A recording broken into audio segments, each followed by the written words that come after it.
Messieurs, bonsoir. C'est l'émission Délivrez-vous qui débarque sur vos écrans. Délivrez-vous, une émission du livre, pour le livre, par le livre. Délivrez-vous parce que chaque livre est une occasion unique que nous avons pour fuir, mesdames et messieurs, les circonstances douloureuses, les moments dépressifs de la vie. Si vous m'appelez D'Angelo Neyard, je ne me fâcherai pas. Et aujourd'hui, mesdames et messieurs, nous allons dédier la première partie de cette émission à une maladie qui frappe une forte quantité d'Haïtiennes et d'Haïtiens. Oui, mesdames et messieurs, il s'agit de la dépression. Combien de mamans qui dépressif, Timoun qui dépressif et qui ça livre dit sous dépression. Comment lecture certains livres qui permettent de nous comprendre phénomène dépressif yo, et puis réduit tout épisode dépressif au monde qu'on connaît dans la ville. Vous êtes sur la bonne fréquence, vous êtes sur Télévision Caraïbe. Gardons bonheur, mesdames et messieurs. Nous allons respecter le squelette de l'émission avant de nous ouvrir à cette guerre contre la dépression. Voici, mesdames et messieurs, la rubrique Temps, poème. Respirez.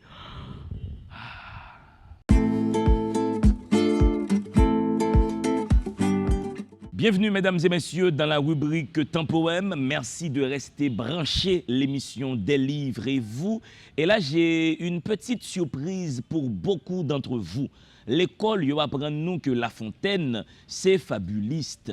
Mais est-ce que yo te apprend nous tout que Jean de La Fontaine, c'est un poète, monsieur et tout également. Il est, heureusement, un peu plus connu pour ses fables. Mais Jean de La Fontaine avait aussi un aura poétique extraordinaire. Je vais de ce fait vous lire l'un de ses poèmes qui a pour titre « Éloge de l'amour ».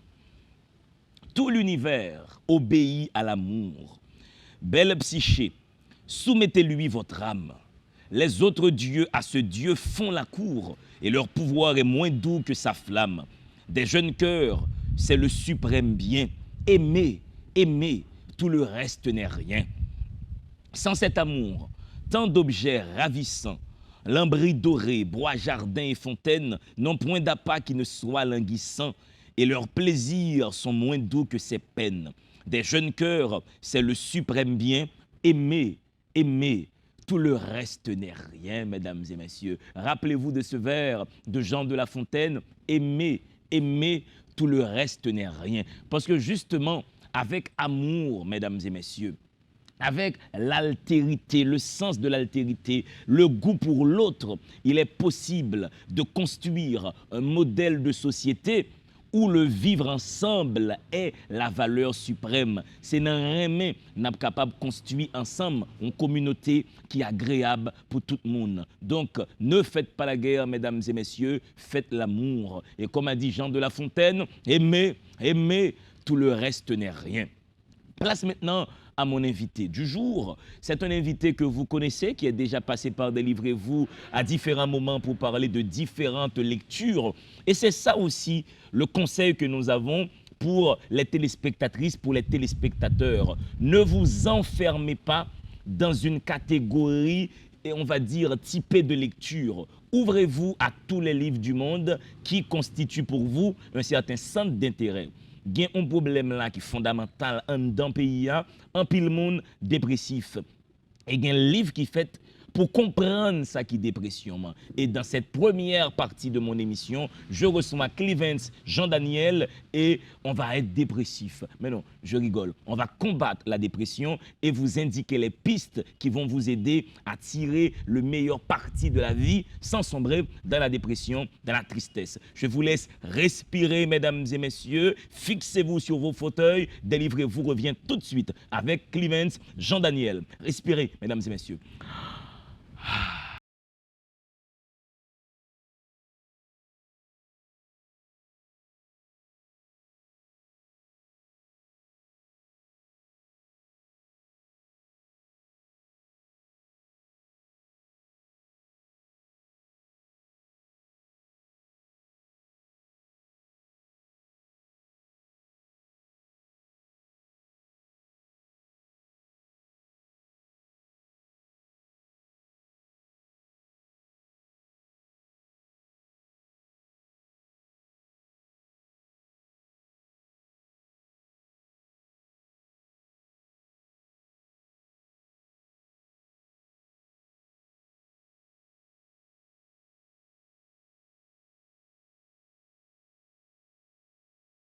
Prévenir et surmonter la déprime de Lucien Auger. Comment agissez-vous, mesdames et messieurs, vous qui regardez cette émission? Vous voilà dans le monde. Vous n'avez pas demandé à y venir. Tout s'est passé indépendamment de votre choix. Un spermatozoïde s'est joint à un ovule et vous avez commencé à exister. De nombreux dangers vous ont menacé depuis votre conception. Votre mère aurait pu tomber dans un escalier, glisser sur la glace. Non, rien de cela ne s'est passé. Vous êtes né. Évitant encore tous les dangers qui guettent un jeune bébé, vous avez grandi, vous vous êtes développé, et vous voilà maintenant à 25, 40 ou 60 ans. Depuis bien des années, vous auriez pu quitter l'existence de votre propre chef. Les hommes sont fragiles. Nous ne sommes pas tout de même bâtis en acier. Vous avez persisté à vivre, même si la vie vous a apporté votre part d'ennui, de malheur, de souffrance. Apparemment, vous tenez à vivre puisque vous êtes encore là, alors qu'il existe tant de moyens faciles, indolores et efficaces d'interrompre volontairement votre vie. Pourquoi vous entêtez-vous à vivre? Clemens, qui ne s'appelle pas Clemens Jean-Daniel, on enlève ce Jean, où est-ce que je l'ai trouvé? Clemens Daniel, bienvenue à Délivrez-vous. Namasté D'Angelo, namasté à tout le staff technique et à tous ceux qui vont suivre cette émission. C'est un plaisir que d'être là cet après-midi pour nous bailler l'évangile là, pour nous descendre l'évangile à tes plates et parler de dépression. On va parler de dépression dans un contexte où justement on a l'impression, Clemens, que 95%, même pas des habitants d'Haïti, mais des habitants du monde souffrent un tantinet à différents degrés de dépression. Mais là, ce livre démarre avec une question, pourquoi on s'entête à vivre? Si je te pose à toi cette question, pourquoi tu t'entêtes à vivre?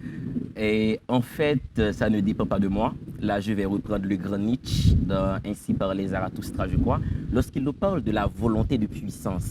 Nietzsche nous dit que la volonté de puissance anime tous les êtres. Et c'est cette volonté de puissance qui nous donne envie de nous surpasser, de nous dépasser, de nous affirmer de la vie et de devenir la meilleure version de nous-mêmes. Et je vais faire aussi un peu de biologie. Lorsque on essaie, là, m'a parlé de l'Odyssée de la vie, on était plus de 400 millions de spermatozoïdes. Et il fallait qu'un seul spermatozoïde se joigne à un ovule pour qu'il y ait vie. Et il y a eu la force de la vie afin de nous pousser à frayer un chemin dans ce monde obscur qu'on appelle le vagin. Absolument. Et voici que nos fêtes n'ont pas existé. Mais dans la vie, nous rencontrons en pile circonstances qui ennuyaient nous, qui saccageaient nous, mais de circonstances heureuses tout. Oui. Et puis, il y a des gens qui souffrent de un bagay. Je vais le bagay pour commencer, il y aurait les dépressions. Comment toi, tu qualifies la dépression suite à cette lecture-là? Pour toi, qu'est-ce que la dépression? Ok, si on parle de dépression déjà, on voit un trouble mental qui est caractérisé par un état dépressif où l'individu en question se sent, il a une perte d'énergie, il a une perte d'appétit, il ne dort pas bien, il n'est pas réellement concentré, il n'a pas un focus abouti en quelque sorte. Donc il y a un manque d'énergie, manque de concentration, c'est une perte d'appétit pour la vie. Donc cet individu-là, il sera tout le temps replié sur lui-même, il n'aura pas ce qu'on appelle le PEP, cette envie de vivre, cette envie de croquer la vie à pleines dents, parce que dans son cerveau, il va se passer autre chose. Parce que la dépression attaque aussi la structure du cerveau. Quelqu'un qui est déprimé ne pense pas comme quelqu'un qui a toutes ses facultés mentales et comme quelqu'un qui fonctionne facilement et qui a une vie sociale plus ou moins riche. Donc être déprimé, c'est en quelque sorte sortir du carcan habituel. C'est vivre dans un monde où tout est tourment, tout est noir. On est dans un tunnel, on se dit, mais est-ce qu'il y a une lumière au bout du tunnel? On n'y croit pas parce qu'il y a une répétition négative de notre tête. On ne croit plus en nous-mêmes, on ne croit plus en la vie. On parle comme le grand Camus. Est-ce que cette vie a réellement un sens? Ce qu'on appelle l'absurde, en quelque sorte. La vie, elle est absurde pour nous. Tout est absurde, rien n'a de sens. Maintenant, est-ce que gagner Clemens, toujours suivant cette lecture-là, est-ce que gagner ce qu'on pourrait appeler des dépressifs discrets? C'est-à-dire, c'est un monde qui en pleine dépression, mais il vient travailler dans les Caraïbes, par exemple, il vient travailler dans Unibank, là, bon, me dit ça juste comme ça, ou il a l'impression fonctionner à monde, la parler à monde. Pourtant, son monde qui en pleine crise de dépression. Est-ce que ce cas de figure aussi peut se présenter? Oui, oui, tout à fait, parce que il n'y a pas un type de dépressif. Il y a plusieurs types de dépressifs, c'est même genre. Par exemple, avec ce qu'on appelle les antidépresseurs, pas un seul antidépresseur, parce que chaque personne est différente, chaque structure neurologique est différente. Par exemple, sur certaines personnes, il y a des antidépresseurs qui ont marché, alors que sur d'autres, ça ne va pas fonctionner. Il y a des gens qui sont extrêmement extravertis, automatiquement, que pas bien, on va le remarquer, parce qu'il y a un autre type de comportement, un autre type d'attitude. Là, on se dit que tu n'es pas dans ton élément, tu n'es pas dans ton assiette, ce n'est pas la personne habituelle. Même genre, tout, il y a l'autre monde qui est plus ou moins replié sur eux-mêmes, qui plus ou moins, qui n'est pas trop ouvert aux autres. Monde ça qu'on a souffert, ils souffrent le martyr, mais ils gardent ça pour eux, parce qu'ils se disent que admettons que j'en parle à quelqu'un d'autre. Est-ce que ce quelqu'un pourra me comprendre? Est-ce que ce quelqu'un ne va pas rire de moi? Ou encore, est-ce que ce quelqu'un pourra m'aider en quelque sorte? Parce que c'est ça le problème de la majorité des gens dépressifs. Il y a des gens, lorsque dans la vie sociale là, bon, comme l'aurait dit le grand Robert Greene, c'est la personnalité qui c'est persona du latin qui veut dire masque. Ils mettent une sorte de masque social, ils rient à tout le monde sur les réseaux sociaux, il y a des gens conseils, mais on a remarqué que la majorité des gens qui a des conseils là, ce sont eux les plus dépressifs parce qu'il y a une guerre mentale en eux-mêmes. Donc, ils se cachent, ils n'ont pas dit réellement les diables, si je peux appeler ça ainsi, qui leur mangent, qui leur dévorent à l'intérieur. Dans ce livre aussi, on parle des émotions dépressives. Quelles sont ces émotions dépressives, très cher Clevens, qui n'est pas Jean Daniel, mais qui est Clevens Daniel? Tout à fait, il faut la rectification. Le nom parle d'émotions dépressives. D'abord, nous voyons la tristesse. Ensuite, il y a la culpabilité. Après, on a le désespoir et le découragement. Attaquons la tristesse. Tristesse, là, à la base, c'est qui s'allie. C'est un état dans lequel l'individu perd toute joie de vivre. Ou encore, c'est à un moment donné de la durée, ou encore un épisode de la vie d'une personne où la personne a ce qu'on appelle le spleen. Donc, il n'est pas senti dans lui-même, il a des sautes d'humeur, il est extrêmement chagriné, soit il a la nostalgie du passé, ou encore à cause de la perte d'un être cher, il n'est pas arrivé à réaligner la vie, parce que dans lui-même, il sentit que l'a dévoré. Parfois, il y a des gens qui levaient le matin d'Angelo, l'a crié, il n'a pas contre qui ça fait, l'a crié. Il seulement gagnant rivière de l'homme qui a coulé dans les yeux, il dit, mais qu'est-ce que tu as? Il dit, je ne sais pas ce que j'ai. Donc, là, on a parlé de tristesse là, c'est une émotion qui pousse l'individu dans un état côté que certaines fois l'individu le sentir emprisonné, le sentir pas qu'à retirer col là-dedans parce que c'est extrêmement grave. Donc là on a parlé de tristesse tout, il attaquer ce qu'on appelle la chimie du cerveau. Chimie du cerveau, c'est tous ces hormones qui permettent à un individu et permettent d'être à l'aise dans la société. Par exemple, on a par exemple l'endorphine. Quelqu'un qui fait du sport ou bien qui fait une activité physique quelconque, là ressenti de l'endorphine. Endorphine, c'est l'hormone du plaisir, donc ou encore l'hormone du bonheur. Plus on a d'endorphine, c'est plus la chasser tout et peut-être parasite qui t'est canon tout ce perturbateur endocrinien, etc. Exactement. Donc mais quelqu'un qui est triste, il n'aura pas cette hormone là. Par contre, on a plus remarqué un taux élevé d'anxiété, on a remarqué un taux élevé de la poussée stress liée à l'extrême. Ça c'est la première émotion. La deuxième émotion, c'est la culpabilité. C'est ce sentiment qu'on a fait quelque chose de mal, qu'on a été fautif envers quelqu'un ou envers nous-mêmes. Parce qu'il y a des gens qui n'arrivent pas à se pardonner d'Angelo, ils se disent, mais non, ça n'aurait pas dû m'arriver, pourquoi moi, je n'aurais pas dû me mettre dans pareille situation. Il y a des gens qui arrivent suite à un kidnapping que un proche lui subit, et puis lui gagne lui-même un sentiment de culpabilité. On a dit le cas Clevens, le cas très malheureux d'un parent qui a un petit moun kidnappé, il a développé pendant kidnapping ce sentiment de culpabilité. Pendant que ce n'est pas lui-même qui est responsable que kidnappé. Exactement, il dit si j'avais fait telle chose ne se serait pas arrivée. Si j'avais été là au bon moment. Si je devine de l'école là à une exactement. heure, t'apprendre le vrai, etc. Et ça peut nous tuer parce que la culpabilité, contrairement à ce qu'on pense, c'est un mal silencieux. Ça commence petit à petit et à un certain moment, c'est-à-dire que tout tue net. Oui, ça va te casser le moral. Et ça va te comme casser. si les bons blackout cérébral ou tu es dépressif. Alors qu'on a besoin du moral parce que tant que va le moral, tout va bien. Oui, tout va bien. Voilà. Maintenant, la grande question que les gens se posent en nous regardant là, un monde qui vit un épisode dépressif. Qu'est-ce que monde ça a fait pour lui sortir dans moment de blackout et cognitif ça? Ok. À la base des bases, nous allons parler de ce qu'on appelle d'Angelo le monde cognitif. Le nom parler de monde cognitif, nous descend l'évangile là, plate, c'est qui s'allie, c'est le monde de perception de l'autre. C'est comment l'autre voit le monde, c'est comment l'autre s'installe dans la vie. Donc, il y a un monde, par exemple, qui dit, je mérite d'être heureux. Il y a un monde comme ça, il est tout condamné tête pour le malheureux.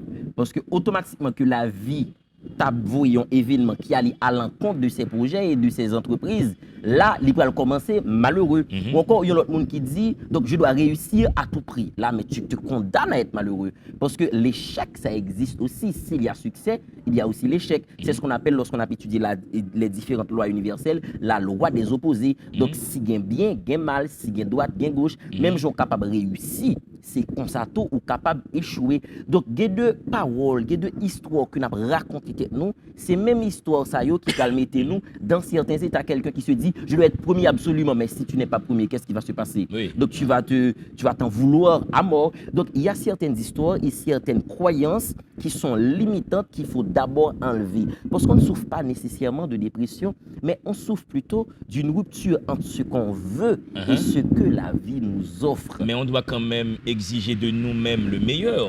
Tout à fait. Pas aucun problème à ça. Si on dit on veut lauréat dans baccalauréat, etc.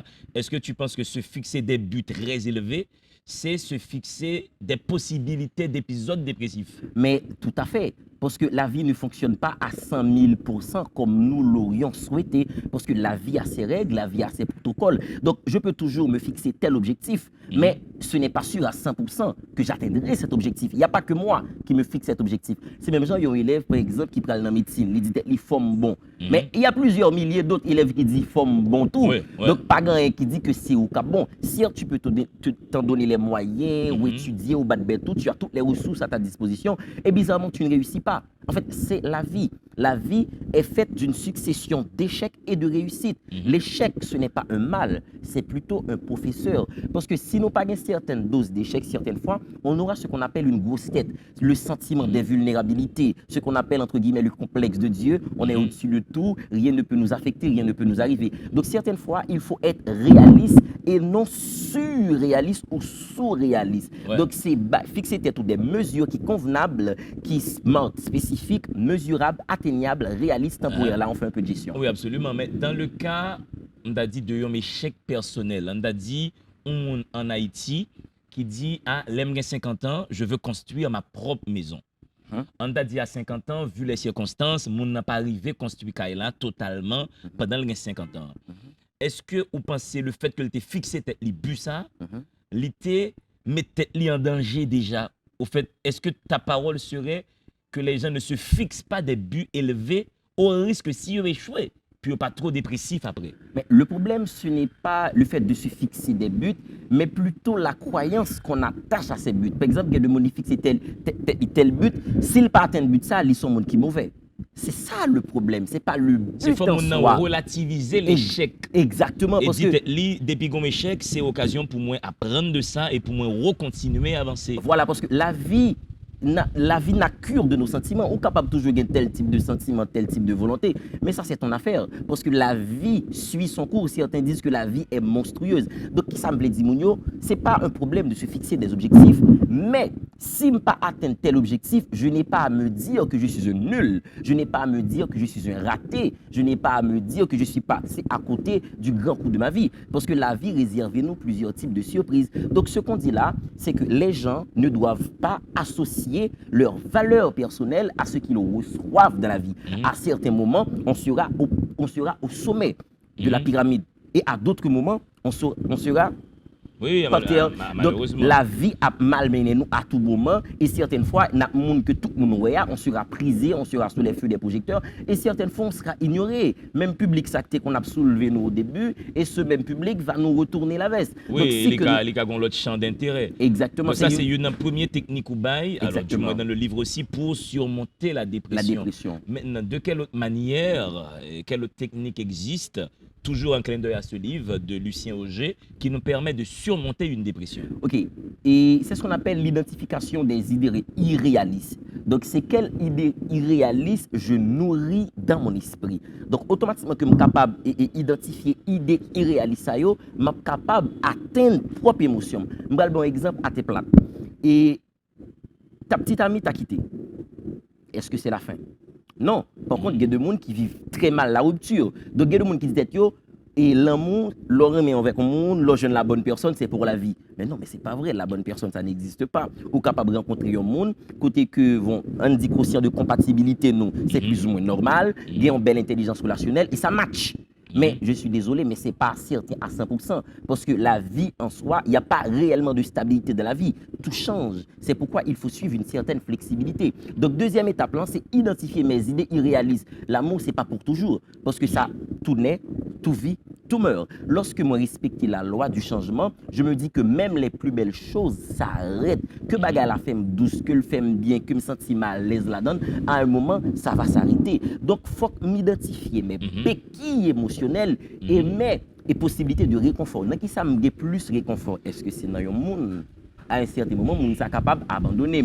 Est-ce que je réconfort peut-être dans une religion? Peut-être à un certain moment, religion, ça ne doit pas gagner même aura encore. Encore, est-ce que je réconfort dans une idée ou dans une philosophie? Mais à un certain moment, cette philosophie sera dépassée. Et c'est peut-être ça que lorsque Nietzsche nous dit que Dieu, c'est Nietzsche qui l'a dit, Nietzsche nous dit que Dieu est mort. Qui ça Nietzsche qui veut dire par là? Nietzsche nous dit que dans le monde que nous vivons là, on ne peut pas compter sur la religion comme fondement.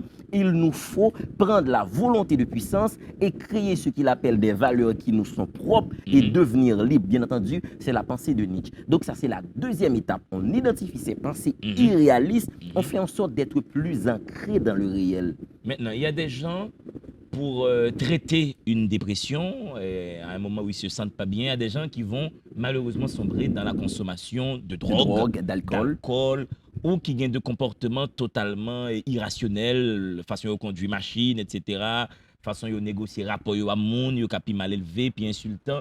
Est-ce que tu penses que les drogues, c'est des voies salutaires pour combattre une dépression? Des voies salutaires, ça va dépendre du moment. Parce que les drogues altèrent même le fonctionnement du cerveau.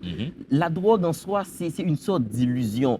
Donc, c'est comme si c'est un écran de fumée. Donc, les pour le moment, tout va bien. Mais lorsque tout ne va pas bien, les juste empêcher certaines activités neuronales. Mais les pas résoudre réellement le problème. Au contraire, la drogue, c'est une fausse solution. Mais toutefois, attention, il y a des gens c'est là-dedans, ils retrouvent. Il y a des gens qui n'ont pas assez de capacité et assez de recul pour faire une sorte de diagnostic de eux-mêmes, pour faire une sorte d'introspection, encore une hygiène mentale, pour dire, mais où est-ce que ça coince? Qu'est-ce qui ne va pas chez moi? Qu'est-ce que je peux faire réellement? Mon il choisit ce qu'on appelle la voie de la facilité. C'est la voie de la facilité. Et la voie de la facilité, on a la drogue, on a les substances. Substances à yo pour un certain temps, nous pourrons le permettre, nous aller mieux. Mais il y a un problème. Après, la dépression revient avec plus de puissance. Parce qu'il y a aussi l'addiction. Nous avons développé une certaine addiction et malheureusement, les addictions ne sont pas toujours salutaires pour nous parce qu'on va tomber dans une certaine dépendance absolue. Et c'est pourquoi il faut dire aux gens, si vous sentez dépressif, ce n'est pas un problème. Parce que certaines fois, il y a des gens qui ont un état dépressif, c'est parce que je ne suis pas assez intelligent, c'est parce que je ne suis pas assez, c'est parce que je n'ai pas telle valeur, c'est parce que je ne suis pas un tel. Parce que je dis, à cause de l'infobésité, à cause de l'Internet et des réseaux sociaux, nous avons comparé la vie nous avec des gens qui vendent, ça me brûle une sorte de brand, une sorte d'image sociale qui n'est pas la réalité. Et là, comparer vie avec vie, tu te dis, mais j'ai raté ma vie, mais j'ai échoué. Ma vie, c'est de la merde, ce qui n'est pas forcément exactement le cas, en effet. Parce que tout le monde vend une image. Donc, nous-mêmes, en tant qu'humains, ce qu'il faut faire, c'est ne pas comparer notre vie à la vie des autres, parce qu'à un certain moment, on a envie de faire ça. Parce que et c'est ça qui a pu éviter au monde dépressif. Exactement. Un monde dépressif, parce qu'il comparait la vie pâle avec la vie en l'autre monde. Les d'ici un tel qui a 32 ans, il va réaliser ça, moi-même, pas réaliser rien. Donc, moi, je ne suis la rien dépression. Qui est un problème. Absolument. Donc, c'est des gens qui ont mélangé l'être et l'avoir. Exactement. Parce que l'avoir d'Angelo n'est pas réellement stable. C'est Alexandre le Grand, lorsqu'il allait mourir, le grand Alexandre le Grand que nous connaissons tous. Qu'est-ce qu'Alexandre le Grand dit? Il voulait seulement 24 heures de plus. Seulement 24 heures. Le grand Alexandre le Grand. Et à la fin, il s'est dit, il a commencé à rire. Il a éclaté un fou rire. Tout le monde s'est dit, mais le mec, il va mourir, il rit. Et Alexandre le Grand nous dit, tout est vanité. Ouais, tout est vanité, donc il faut que les gens arrêtent de faire ça. Mais il y a une situation de dépression dans le pays. À Kounyala, on va t'imaginer, c'est des gens qui veulent faire un passeport et qui n'arrivent pas à faire ce passeport. Et un pile monde dépressif. Le programme de Biden, en effet, nous a créé, nous a pondu beaucoup de dépressifs. Il y a des gens qui sont dépressifs parce que les gens qui appliqué pour lui, par exemple. Donc, en telle situation dépressive, comment tu penses qu'on peut l'aborder suivant la lecture de ce livre? Ok, la première étape d'Angelo, je vais un peu sortir du livre parce que cette question est plus ou moins Ouais, personnalisée, ça les concerne, actuels, ça concerne ouais. les Haïtiens. D'Angelo, c'est de penser aux 4 capitaux. Premièrement, nous avons un capital intellectuel là. Parce qu'on ne va pas t'aider tout simplement parce que tu es un humain. Les humains ne fonctionnent pas comme ça. Les humains prêtent attention à 2 choses en particulier. Premièrement, aux opportunités. Deuxièmement, aux menaces. Si tu n'as pas une opportunité, si tu n'ajoutes pas de plus-value dans la vie des gens, on ne va pas te remarquer. Donc, on a doit avoir comme ça, te saluer, mais avoir une conversation intense, avoir une intimité avec toi, non, ce sera difficile. Ouais. Et deuxièmement, l'humain prête attention aux dangers, aux menaces. Parce que l'instinct de conservation qui a l'homme, de point de vue anthropologique, lui amène nous à faire tout ce qui est en notre pouvoir afin de survivre. Donc, ça, c'est 2 bagages que l'humain a prêté attention avec. Donc, toi, qui est en Haïti, malheureusement, qui attend que yon monde, je ne sais pas, joue le rôle de Messie dans ta vie, désolé de le dire, il n'y a qu'une seule personne qui est capable de te donner le salut, c'est bien toi. Ma pour prendre l'évangile là, son seul monde qui est capable de bon salut, c'est vous-même. Capable, par exemple, son monsieur D'Angelo, qui était professeur de littérature, moi en seconde, qui était professeur magnéto. D'Angelo, tu es toujours à penser, mais un seul bagage. Il dit, Clivens, 23. Ta parole est ta carte de crédit, ta parole est ton passeport. Et de là étant, les gens vont prêter attention à toi. Et je dis à l'Emabgad d'Angelo, me dit, ça c'est un exemple de succès. L'Emabgad de Tado, l'Emabgad Elon Musk, que j'adore particulièrement avec ses différentes entreprises, que ce soit on a parlé de Tesla, on a parlé de SpaceX et autres. Me dit, moi-même, tout le monde comme ça. Donc, ou même je dis en Haïti qui a souffert. Donc, ce n'est pas un mal. C'est normal de souffrir. Mais qu'est-ce que tu fais de cette souffrance? Est-ce qu'on quitte tes souffrances à rongeau jusqu'à te dire que tu ne vaux rien et que Pape Jamgan cap changer dans la vie? Ou tu te dis, à partir de cet instant, je vais changer quelque chose dans ma vie. Je vais faire de moi quelque chose d'important. Premier capital, là, c'est capital intellectuel. On commence d'abord par enrichir son esprit. Même avec Délivrez-vous. Délivrez-vous qui va être comme projet, c'est enrichir le pays, c'est faire mon mieux plus intéressé, même j'aurais même dit, à l'intellection. Seule l'intelligence sauvera ce pays. Deuxième capital, là, M. D'Angelo, que tu apprends nous tout, c'est le capital social. C'est qui te connaît. Lorsque tu parles, est-ce qu'on t'écoute? Lorsque tu dis quelque chose, est-ce qu'on prête attention à ce que tu dis? Quel est ton niveau de réseau? Parce que tu as toujours dit nous ça, le réseautage, ça compte. Je dis là, sur un tel problème, le colonne qui bat, je suis désolé de le dire, quand pile le monde qui a son simple slogan, moi je vois toute la vie. C'est ainsi partout dans le monde, il faut connecter. Exactement. Je dis alors, il y a un tel problème, tu appelles un tel, par exemple, je dois faire tel type d'activité là, j'appelle un photographe. Comme c'est Clivens, le photographe là, il doit avoir avec un prix et on négocie le prix. Peut-être qu'il y a un tel type de maladie, il y a un même qui est médecin, il y a un même qui est avocat. Je fais en sorte d'avoir tout type d'amis. Dans contact, moi, je tout, je un avocat, je un ingénieur, je un architecte. Il y a un peu de tout. Et le fait d'être entouré socialement, ça réduit le moment de dépression. Exactement. Et pour gagner mon autour de vous, voilà. Vous avez moins tendance à venir déprimer. Exactement. Qui c'est capital social là qui est extrêmement important parce que certains se disent que je peux y arriver tout seul, mais c'est impossible. Personne ne nul n'est une île. Voilà, nul n'est une île. Voilà, donc on ne peut pas réussir en autant. On a besoin de monde autour de vous pour avancer. Exactement, on aura besoin de mentors et autres. Troisième capital là, c'est qui ça? C'est capital physique là, mais est-ce que tu es en bonne santé? Est-ce que par exemple tu as assez d'énergie? Parce que si pas augmenter le niveau d'énergie, au côté qu'on parle le PEPS par exemple pour parler, pour être motivé, pour penser à une certaine émission et autres, pour penser avec 20 et tout. Parce que j'en paye ça et là, les cocobéos.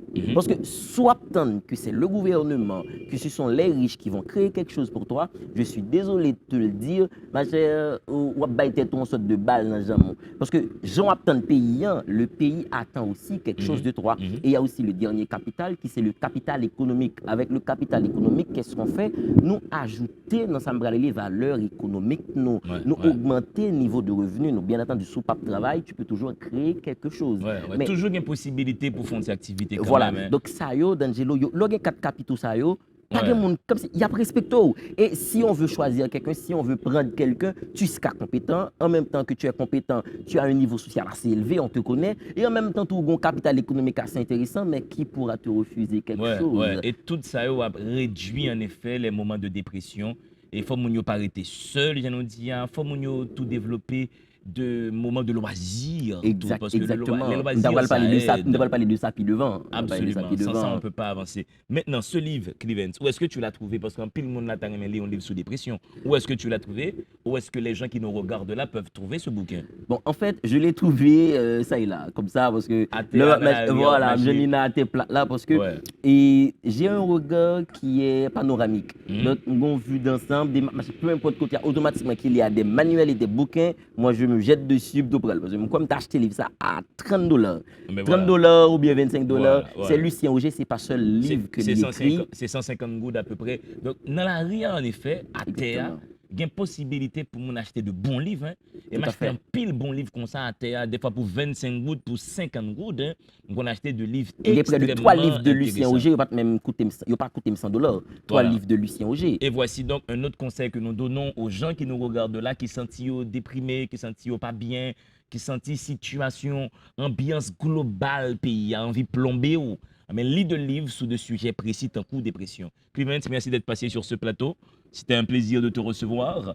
Et maintenant, nous allons recevoir mon deuxième invité qui, lui, est auteur, qui nous a proposé une nouvelle succulente. Mesdames et messieurs, je vous laisse respirer. Abat dépression, vive le bonheur, la vie va continuer à résister en nous. Respirez, mesdames et messieurs, à tout de suite.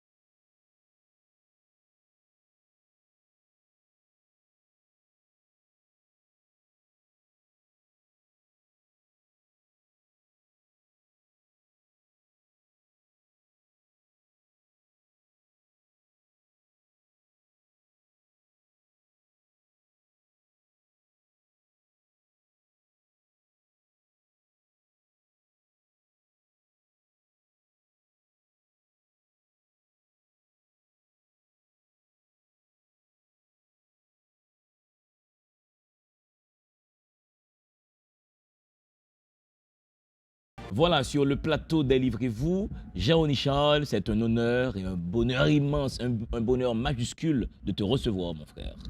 Et merci D'Angelo, et c'est un grand honneur pour moi aussi d'être ici aujourd'hui. Voici que tu composes des nouvelles. J'imagine que tu as aussi essayé des poèmes ou même essayé des romans, mais finalement, c'est la nouvelle qui a eu gain de cause. Mais avant d'entrer dans Pitié, j'aimerais voir avec toi qu'est-ce que tu as comme idée autour de l'écriture. Pour toi, qu'est-ce que écrire? Qu'est-ce que ça te permet de faire que les autres formes d'expression artistique ne te permettent pas de faire? Bon, et écrire pour moi, c'est un mélange de subjectivité et d'objectivité. C'est en quelque sorte prendre une part de sa perception et l'exprimer au monde à travers tout ce qu'on peut voir, tout ce qu'on peut comprendre et tout ce qu'on peut vivre au quotidien. Et Pitié, c'est donc le titre qui a eu gain de cause, mais la rumeur dit que cette nouvelle est née suite à un accident dans un email. Hein? Bien sûr, bien Qu'est-ce sûr. qui s'est passé? En fait, oui, c'est une anecdote tout à fait intéressante parce qu'un ami à moi m'avait envoyé une affiche une fois. Je devais participer à un atelier d'écriture avec Gary Victor, mais le texte n'est jamais parvenu à destination car j'avais commis en effet une erreur dans l'adresse mail. Et voilà, et voici, tu t'es dit, je vais repeaufiner tout ça et publier mon livre. Mais dans ce livre, du moins, et dans la porte d'entrée de cette nouvelle, on arrive à lire que la vie, sans pouvoir la définir, j'ai appris à mes dépens que c'est probablement la pire ironie de l'existence. Comment tu peux nous expliquer cette sentence carrément philosophique? Bon, c'est une approche purement personnelle. De par mon vécu, j'ai beaucoup observé la vie. J'ai beaucoup observé les gens, mon entourage, tout ce qui arrive au quotidien. Et là, j'ai compris que nous n'avons pas tous les mêmes destins, nous n'avons pas tous les mêmes opportunités. Et parfois, on peut voir une personne, tout semble aller pour le mieux pour cette personne, mais d'autres personnes, on dirait qu'elles sont nées véritablement pour affronter des galères, encore et encore des galères. Comme on le dit dans l'adage créole, et wash dans l'eau, pas qu'on mise wash dans le soleil. Et toujours au début de cette nouvelle, en effet, tu écris « Il fut un temps où j'ai eu constamment à affronter l'idée de la mort. Une mort douce, enivrante, qui me libérerait des vicissitudes de la vie. Cette vie qui maltraite plus d'un, mais qui privilégie certains. La manière dont tu poses cette problématique, on aurait dit que la vie que nous vivons, on ne peut pas la choisir. Est-ce que tu penses que nous sommes dans des vies qui nous sont imposées par le destin et que nous ne faisons qu'accomplir une programmation qui avait déjà été établie? Bon, je pense que, premièrement, on ne choisit pas comment on vient au monde. On ne choisit pas comment on vient au monde, mais par contre, on peut choisir comment on peut faire ce voyage. Donc, il nous incombe à chacun de trouver sa voie, mais certaines personnes n'ont pas véritablement la force nécessaire pour aller jusqu'au bout de ce voyage et malheureusement, ces personnes-là, elles préfèrent abandonner. Donc, est-ce que tu penses qu'il y a des gens qui sont nés pour être malheureux? C'était écrit avant. Honnêtement, je ne crois pas en ce courant.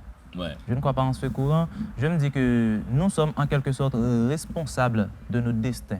Donc, c'est à nous de changer nos situations. Ouais, chaque homme doit inventer son chemin, comme m'a dit le grand et Jean-Paul Sartre. Après, tu nous dis, la masturbation et le mensonge furent à un certain moment les deux choses qui me réussissaient le mieux dans la vie. Et pour cause, elles me permettaient d'échapper à un monde auquel je n'appartenais pas. Donc la masturbation aurait cette grande vertu, quoi, de nous aider à supporter le poids de l'existence. En fait, ce qui me fait sourire, c'est parce que depuis l'apparition de ce livre, tout le monde n'a de cesse de me faire la remarque, de mettre l'accent évidemment sur cette question de masturbation. Déjà, à la question que je dois constamment répondre, est-ce que je parle de moi dans le livre? C'est ce que tout le monde me demande et les gens font généralement référence à la masturbation. Personnellement, je pense que oui, la masturbation, ça aide en effet et parce que... Et tu dis ça en connaissance de cause, quoi. Bien sûr, bien sûr, bien sûr. Moi, j'adore cette émission. Bien sûr. Ouais, D'une quelconque manière, de par mon expérience personnelle, et je pense que oui, la masturbation, ça aide en effet parce que parfois, tu as de l'insomnie, tu ne peux pas dormir, et voilà. Ça aide en quelque sorte. Mais je voulais faire cette approche dans le livre, c'est surtout pour illustrer le fait que le personnage principal n'avait personne à qui s'accrocher. Donc, il devait trouver par lui-même d'autres moyens qui pourraient lui servir d'alternative. Absolument. Mais il n'a pas que la masturbation comme technique pour affronter la vie et les vicissitudes qu'il a eu à rencontrer. Il y a aussi le mensonge. Il dit « je mentais pour un rien ». Et si je puis dire, avec art, avec le temps, j'ai appris si bien à mentir que je ne pouvais plus m'en passer. Tout mon monde était constitué de fresques mensongères, menaçant de s'écrouler sous les frasques de concepts et de mots qui, tôt ou tard, finiraient par me revenir à la gueule avec la force brutale et intrépide d'un poing rageur. Mais le rapport qu'il a avec le mensonge, ton personnage est très particulier. J'ai l'impression qu'il ne ment pas avec méchanceté. J'ai l'impression que même lui, il confond mensonge et vérité à un certain moment.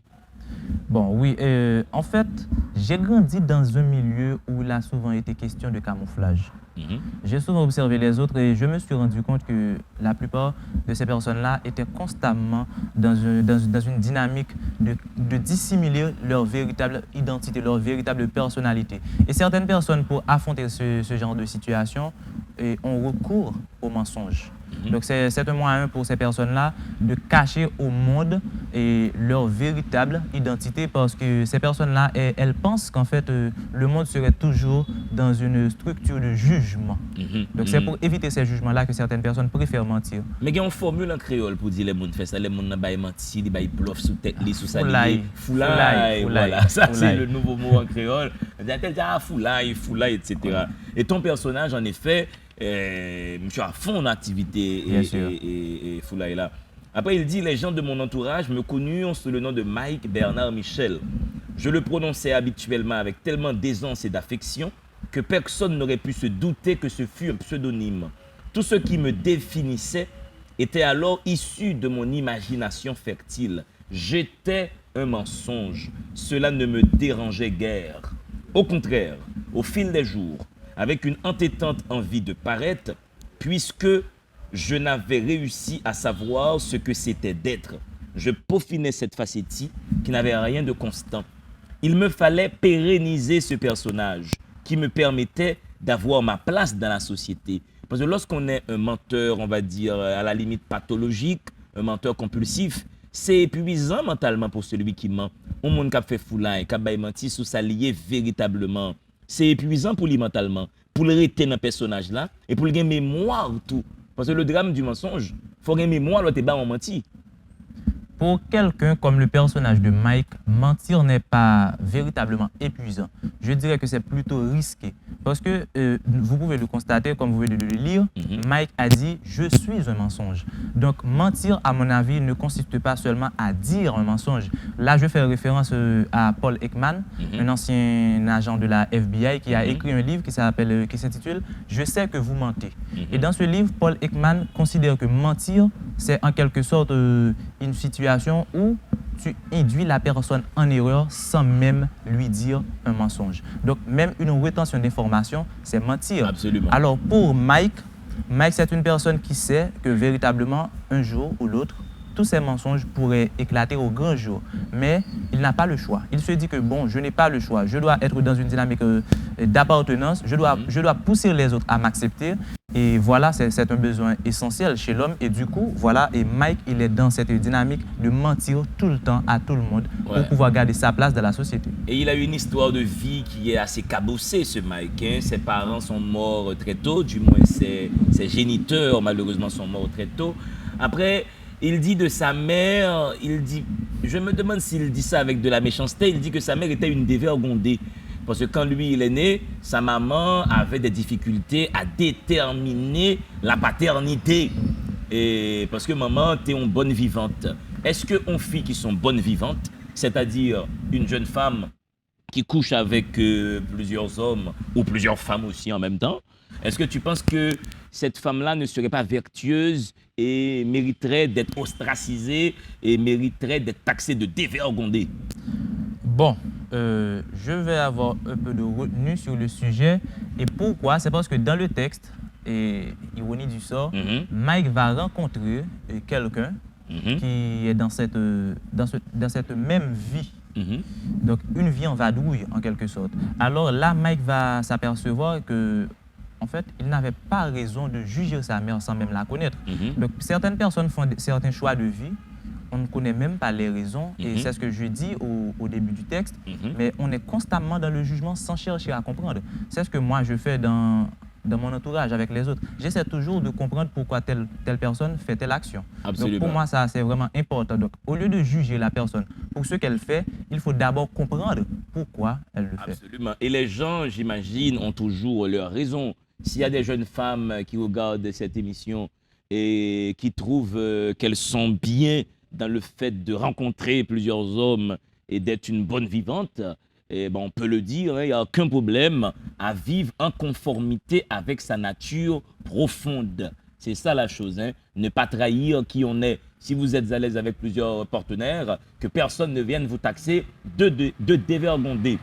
Maintenant, Mike aussi, au début, M. son cocourate, au début, M. son va-nu-pied, il a été, on va dire, pris en main par un bon samaritain qui nourrit monsieur et qui loge. Est-ce que tu penses qu'en 2023, il existe encore des profils de bons samaritains de la sorte qui va recevoir la Kaili, un petit monde cocorate, qui nourrit le bal manger, etc.? Bon, honnêtement, moi, pas qu'à proposition directement pour me dire que je pense que ça existe, parce que l'entourage même souvent fait expérience là. Il y a des gens qui plus souvent passent le temps dans critiquer des séries de situations au lieu d'apporter des solutions concrètes. Et souvent dans la rue, moi rencontre des gens de jeunes, des jeunes comme Mike, et moi souvent rencontré eux, mais en réalité, moi considère le personnage que nous allons plus devant, qui va héberger Mike là, comme un personnage que moi-même j'ai souhaité voir plus dans la communauté. C'est pas un bagage que je suis capable de constater qui existe véritablement, mais c'est un bagage que moi-même j'ai souhaité voir dans la communauté, parce que d'une certaine manière, et tendre la main à ces enfants-là, c'est aider la communauté à l'avenir. Absolument. Mais il y a un point sensible que tu abordes dans Pitié, Jean-Rony Charles. C'est la réalité de vie au sein des orphelinats. Semblant dans orphelinats, les enfants seraient, on va dire, de la marchandise que quelques orphelinats prennent pour, on va dire, vendre, non, mais ils ont besoin de la misère, de la précarité de ces enfants pour faire leur beurre. Et Sous sujet ça, moi gagnons et bagay moi j'ai observé en pile, c'est rapport ONG ou gagné avec certains pays. Pour moi, moi fait parallèle là avec les orphelinats. Donc en réalité, une ONG pas vraiment gain raison pour résoudre un problème sinon il n'est pas utile encore. C'est même genre pour un orphelinat tout. Moi je pense que c'est souvent, pas toujours, c'est souvent des structures qui retrouvent qui mettent les gens dans conditions vraiment pour utiliser comme monnaie d'échange. Et il existe des exceptions à toute règle. OK? Mais moi-même personnellement, je voulais toucher point ça, c'est pour me dénoncer en quelque sorte des expériences que moi-même vive et avec des orphelinats que je visite. Et moi d'ailleurs, j'ai grandi dans un orphelinat. Et la question que l'on me pose très souvent, est-ce que je parle de ma réalité dans le livre? Je dis souvent à ces personnes-là, ceux qui me connaissent ma réalité. Ouais, donc, moi, pas trop étalé sur ça. Mais, moi, j'ai une chance de faire expérience dans différents orphelinats, rencontrer d'autres jeunes. Et moi, ouais, que sa réalité est. Et moi, observer un pile tout, moi, ouais, comment la réalité est dans la tête et certains responsables. Et là, moi, je me rends compte qu'en pile fois, ils considèrent Timonio comme des monnaies d'échange. Ouais, et ça, c'est dommage parce que orphelinat, en tant que tel, en tant que projet, en tant que concept, c'est une excellente institution qui recevra les orphelins. Mais nous souhaitons que Pifonan continue à travailler correctement et pas justement utiliser Timonio comme, on va dire, une machine à sous. Mais Mike aussi va continuer à évoluer.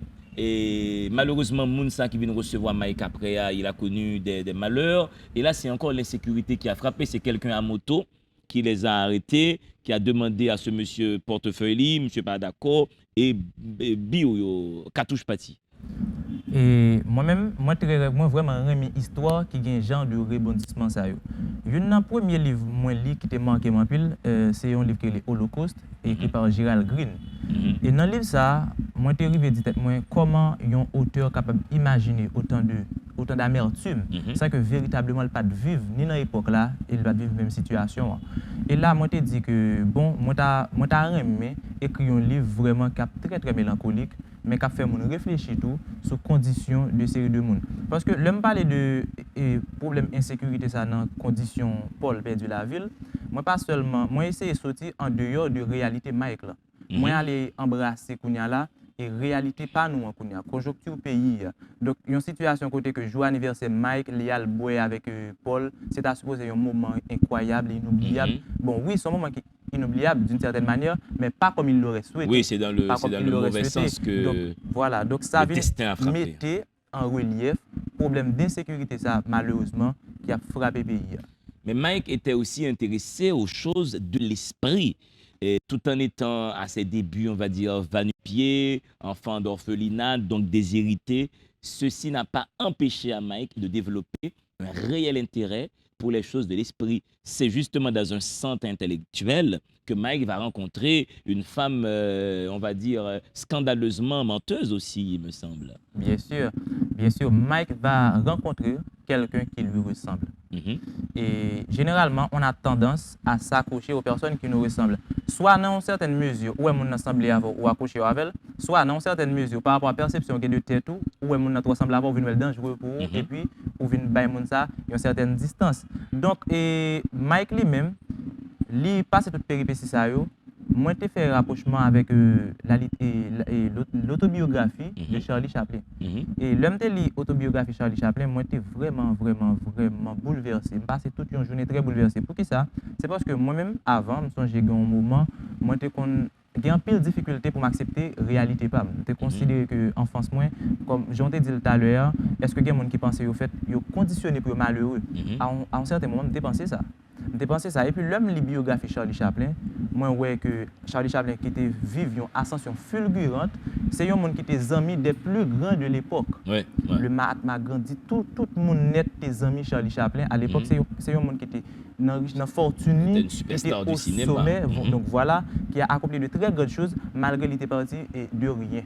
Malgré qu'il était parti de rien, il était venu rencontrer une fille finalement que bon, lycée avec les fini en Suisse, tout ça. Et puis là, je me dis que, bon, il y a un monde qui croit quand même qu'il est capable de changer les conditions, le monde est capable de positionner tête. Et si il y a un monde qui comprend, il est capable de positionner tête de façon dans la vie pour les finir bien. Parce que dans le cas de Mike, ce qui s'est compliqué dans son histoire avec cette jeune femme, la relation, on va dire, démarré sous un petit conflit. Fille a dit Mike, lycée étudiant en médecine. Et voici que Mike va rencontrer cette jeune femme dans un bordel, en petite tenue, au fait. Donc, c'est étudiante en médecine le jour et femme de bordel, c'est-à-dire aux mœurs légères, et la nuit. Exactement, exactement. Et terme foulay là, que nous avons évoqué tout à l'heure, c'est une tendance. C'est une tendance, tout le monde net à parler de foulay. Même considérer que d'un point de vue sociologique, nous pas vraiment essayer d'entrer dans la dynamique pour nous comprendre foulay là qui s'allie. Parce que nous pas quelqu'un nous là et qui vraiment très bien dans pour eux, mais par contre qui inférieur à vivre avec tête yo. C'est des séries de monde qui fait des séries de choix qui vraiment scandaleux pour le public, mais par contre que monde dans la vision enfer qui fait que il pas de gain l'autre choix que ça. Ou bientôt, il est capable de faire choix lui-même, il conscient que choix scandaleux, mais il dit puisque animal normal, il n'a mal net. Donc il fait un bagage comme ça. Alors bien sûr, c'est ça qui est arrivé et avec Mike qui vient rencontrer Lindsay, qui c'est lui-même une très bonne menteuse. Parce que Lindsay met en position pour Mike penser que le coin n'a menti que la balle. Mais Lindsay lui-même il a des blessures aussi profondes que les blessures de Mike qu'elle doit absolument dissimuler à la société. Et elle a caché son autre vie. On ne va pas donner tous les détails parce que les gens doivent aller lire ce recueil, cette nouvelle, pardon, pour savoir qu'est-ce qui s'est passé finalement. Les Mike découvrirent que Fia au fait a travaillé comme, on va dire, prostituée, ce qui est un métier très noble aussi et respectable. Hein. Les gens ont le droit d'être prostitués dès lors que si c'est choix de carrière, on ne peut pas empêcher à quelqu'un de gagner sa vie avec une partie de son corps. Hein. Les footballeurs jouent bien avec leurs pieds, hein, n'est-ce pas? Et maintenant, Mike, pas Mike. Maintenant, vous n'êtes pas le premier quand même. Jean-Rony, où est-ce qu'on peut trouver ce livre maintenant? Ce livre est disponible à Plume Agence littéraire. Ok. C'est à Carrefour, au Centre culturel municipal Emmanuel Charles Maille. Ok, c'est en ce moment, le livre est disponible. Et quand tu vas faire une vote signature, tu nous mettras au courant. Ce fut un plaisir, Jean-Rony Charles, de te recevoir sur ce plateau Délivrez-vous. J'espère que les gens vont retenir l'adresse pour aller trouver ce livre. Allez, je te donne une bonne poignée de main et bonne continuation de l'écriture et dans le professorat. Je salue tes élèves qui sûrement regardent cette séquence d'interview. Mesdames et messieurs, nous sommes maintenant sur la dernière ligne de cette émission. Mon premier invité a un message poignant important pour vous qui concerne la dépression. Pour un petit suivi, il vous arrive tout de suite et moi, je vous permets de respirer entre-temps.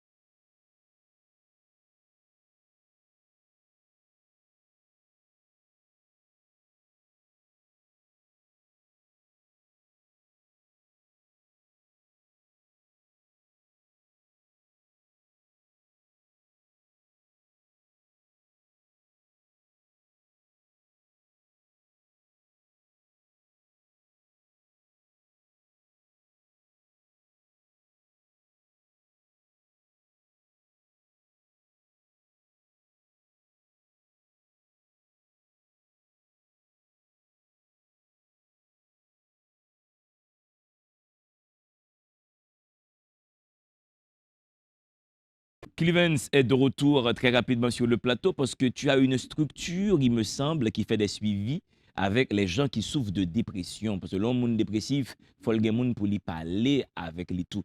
Donc très rapidement, Clevens, dis-nous comment on peut trouver cette structure, qui numéro de téléphone, au monde qui ne sentit pas en forme du tout, les cas contacter nous pour nous aider, pour nous parler avec lui. Ok, en fait, c'est assez simple. Nous, les structures, ça formatage. Bien entendu, là, on a parlé de dépression. Il y a des gens qui arrivent à surmonter ça pour compte. Il y a des assises psychologiques qui sont assez élevées. Mais par contre, il y a des gens qui ont besoin d'une certaine assistance. Donc, on est que Haïti, bon, pas vraiment un pile psychologue pour ça. Et suivre une thérapie cognitive ou comportementale, ça coûte beaucoup l'arrivée jeune psychologue. Ça. Donc, à travers la structure, ça, nous décidons d'aider eux, tendre eux. Et il y a plusieurs autres jeunes qui suivent lui et qui réussissent avec brio, qui passent d'état dépressif à un état côté que nous avons envie de vivre, nous avons rejoindre la joie de vivre, en gros, ils rejoignent le PEPS, comme on dit. Voilà, absolument. Et quel est le numéro de téléphone où on peut trouver ce groupe? Le numéro de téléphone, c'est 34 55 77 35. C'est mon numéro, 34 55 77 35. C'est une sorte de consultation, bien entendu, c'est payant. Voilà, ça c'est dit. Donc, on monde qui senti un épisode dépressif, et malheureusement, en pile monde à vivre de séquences comme ça, il faut contacter ce téléphone. Il y a des gens qui seront là au bout du fil pour vous écouter et pour vous aider à sortir de ce moment de déprime. Mesdames et messieurs, nous sommes maintenant à la fin de l'émission Délivrez-vous.